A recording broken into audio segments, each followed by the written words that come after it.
네, 여러분 안녕하세요. 이원재입니다. 깊이 있는 이야기만 하는 고품격 경제방송 이원재 끝내주는 경제, 오늘도 시작하겠습니다. 먼저 런치타임 전해드릴게요. 런치타임에서는 매일 꼭 알아두셔야 되는 경제 뉴스, 여러분들의 피가 되고 살이 되는 그런 경제 뉴스 전해드립니다. 오늘 첫 번째로 전해드릴 소식은 미국 연준 이야기예요. 미국 연방준비위원회에서 금리 인하로 방향타를 돌렸다, 이런 뉴스입니다. 놀랍죠? 지금 고금리 때문에 힘든 분들 많으실 텐데, 어젯밤에 미국 연준에서 FOMC, 그러니까 공개시장위원회죠. 거기가 기준금리 정하는 데인데요. 회의를 했고, 기준금리는 동결했습니다. 5.5% 그대로인데, 그 다음에 제롬 파월 연준 의장이 기자회견을 했는데요. 이게 뉴욕타임즈 인터넷판 톱으로 새벽부터 올라와 있는데, 이 포인트가 명확합니다. 제롬 파월 의장이 기자회견하러 나왔다는 거예요. 근데 기자회견장에서 이전과는 다르게 굉장히 써니한 모습, 그러니까 아주 밝은 모습을 보이면서 인플레이션을 100% 낙관할 수는 없지만 지금 굉장히 잘 진행되고 있으면서 완화되고 있다, 이렇게 얘기를 했다는 겁니다. 그걸 가지고 여러 가지 이제 해석이 나오고 있는데, 첫 번째 포인트 3가지 제가 말씀드릴게요. 그 기자회견에서 나온 얘기입니다. 첫 번째로, 모든 위원들이 금리 인상은 이제 최고점이다. 금리 인상 끝났다. 최고점이니까 이제 내려갈 일만 남았다는 거죠. 동결은 기본이고 이제 점점 인하될 거다, 이렇게 봤다는 거고, 두 번째로는 좀 더 구체적으로 내년에 2024년에 세 차례 금리 인하가 될 걸로 본다. 이게 이전에 암시했던 모든 수치보다 더 높아진 걸로 보이고요. 그 다음에 세 번째로, 이 위원들이 대출 금리를 예측하는 점도표라는 게 있어요. 이렇게 모든 위원들이 얼마 뒤에, 몇 년 뒤에, 몇 분기 뒤에 지금 화면에 나오는 저 표인데요. 몇 퍼센트 정도 금리가 될 것 같다고 이렇게 예측을 하는 표인데, 보시면은 맨 왼쪽에 있는 게 2023년 올해고 쭉 똑같이 늘어서 있잖아요. 올해 다 지나갔으니까 그런 거고, 내년부터 축축축축 내려가는데 한 명 한 명의 위원들의 의견이 다 점으로 찍혀 있는 거예요. 근데 5.5에서 쭉 내려가는 걸로 나오죠. 장기적으로 3년 뒤에는 2.5%까지, 평균 2.5%까지 떨어지고, 특히 내년 말 정도에는 4.6% 정도까지 평균 떨어질 것 같다, 이렇게 예측을 했습니다. 이걸 굉장히 낙관적인 예측이고요. 제가 이걸 보고 생각이 든 게, 사실은 이런 얘기를 사실 주식시장에서는 상당히 또 좋은 소식으로 받아들여서 어제 미국 주가도 많이 올랐고, 지금 오늘 우리나라 주식시장도 오르고 있는데, 우리는 이 주식시장만 볼 게 아니고 전체적으로 좀 정책을 볼 필요가 있습니다.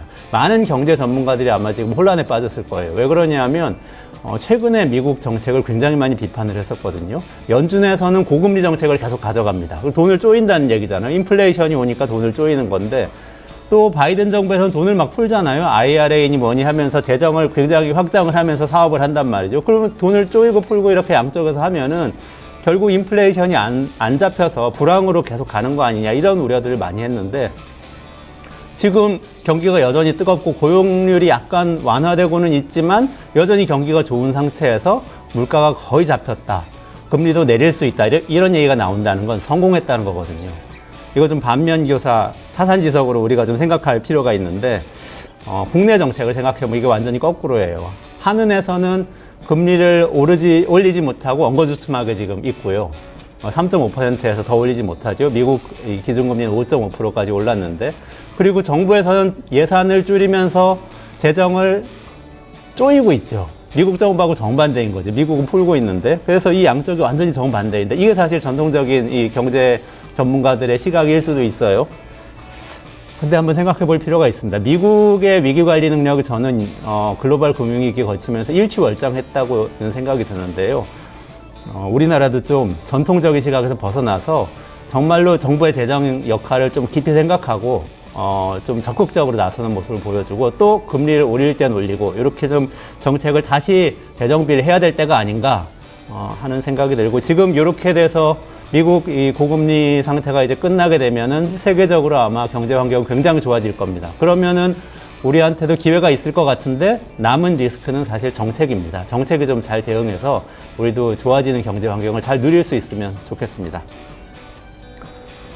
네. 다음 소식을 전해드릴게요. 마이크로소프트가 미국의 노동총연맹 AFL-CIO하고 손잡았다라는 겁니다. 마이크로소프트는 IT 기업이고, AFL-CIO는 우리로 따지면 한국노총, 민주노총 같은 곳입니다.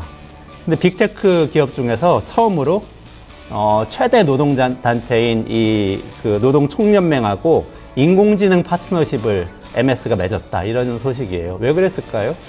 AI가, 인공지능이 일자리를 위협한다는 우려가 굉장히 많잖아요. 그러니까 처음부터 노동조합하고 이야기를 하면서 사업을 진행하겠다라고 이야기를 하는 겁니다. 사회적 타협을 시도를 하는 건데요. 우리나라 이 기업들을 생각하고 우리나라 이 노동조합을 생각하니까 굉장히 좀 부끄럽다라는 생각이 드는데, 우리도 좀 테크 기업들이 나서서 노동조합들하고 적극적으로 대화를 하는 모습을 보이고 노동조합도 좀 적극적으로 응하는 모습을 보였으면 좋겠고요. 정부가 그런 거를 좀 어레인지하고 중재하는 모습을 보였으면 좋겠습니다. 노동조합 회계장부 뒤지고 이렇게 적대적으로 나가서는 그런 모습을 연출을 할 수가 없게 될 것 같습니다. 네, 다음 소식 전해드릴게요. 여러분들 운전면허 다 갖고 계시죠? 근데 5년 뒤에 자율주행차 전용 간소 운전면허증이 나온다고 합니다. 이거는 자율주행차가 도입될 것에 대비해서 아주 간소하게 자율 기능이 다 있는 차를 운전할 수 있는 간소한 면허예요. 그러니까 지금 여러분들이 갖고 계신 운전면허보다 더 아마 따기가 쉬워질 것으로 전망되는데요. 이걸 어디서 발표를 했냐? 놀랍게도 경찰청에서 발표를 했어요. 그 운전면허 관련된 정책을 경찰청에서 하고 있잖아요. 그러니까 사실 우리가 자율주행차가 올 수 있는지 없는지에 대해서 굉장히 많이 논란이 있는데, 이미 이 제도나 정책으로는 그 시대를 준비를 하고 있는 거죠. 내년부터는 운전면허 따시면요, 자율주행차가 있는 상태에서의 운전을 하는 것이 어떻게 되어야 하는가에 대해서 자율주행차 교육도 받으셔야 됩니다. 그리고 내년부터 이 기술적으로 보면은 경찰청에서는 이렇게 상정하고 있어요. 운전자가 개입하는 자율주행차, 그러니까 비상시에만 운전자가 개입하고 평소에는 자율주행하는 자율주행차가 다닐 것을 전제로 이런 계획을 짰다고 합니다. 기술 발전이 굉장히 빠를 것 같습니다. 네, 런치타임 다음 소식 전해드릴게요. 화석연료 종말의 시작입니다.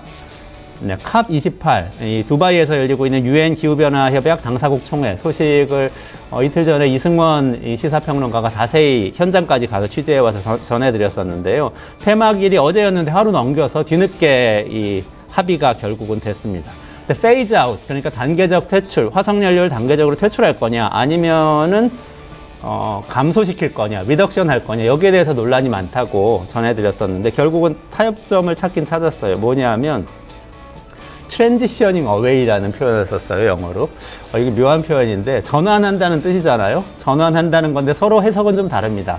이 화석연료 계속 써야 된다고 주장하는 산유국들은 이게 이 각국의 사정에 맞게 천천히 전환하면 된다는 뜻이다, 이렇게 이 해석을 하고, 또 엘고 포함해서 환경단체들하고 유럽연합 같은 이런 이 기후위기 적극적으로 대응해야 된다고 주장하는 쪽에서는 이거는 퇴출이다, 이렇게 주장을 하고 있어서 앞으로 조금 깊이 살펴봐야 될 것 같고요. 어느 쪽이든 간에 근데 지금 이번에 나온 이 합의문을 보면 우리나라는 갈 길이 굉장히 멉니다. 재생에너지 발전 용량을 2030년까지 3배 늘려야 되고요. 화석연료 보조금 퇴출해야 되고, 그리고 저탄소 저배출, 무배출 기술, 탄소를 배출하지 않는 기술, 그러니까 기후테크 발전을 가속화시켜야 됩니다. 이런 것들 우리나라가 지금 굉장히 뒤처져 있는데, 앞으로 태양광 탄압할 게 아니고 밀어줘야 되고요. 그리고 석탄발전소 내년부터 또 삼척에서 새로 여는데 이거 늘릴 게 아니고 줄여가야 됩니다. 이런 준비를 이제 해가야 될 것 같습니다. 네, 오늘의 런치타임 여기까지 전해드리겠습니다.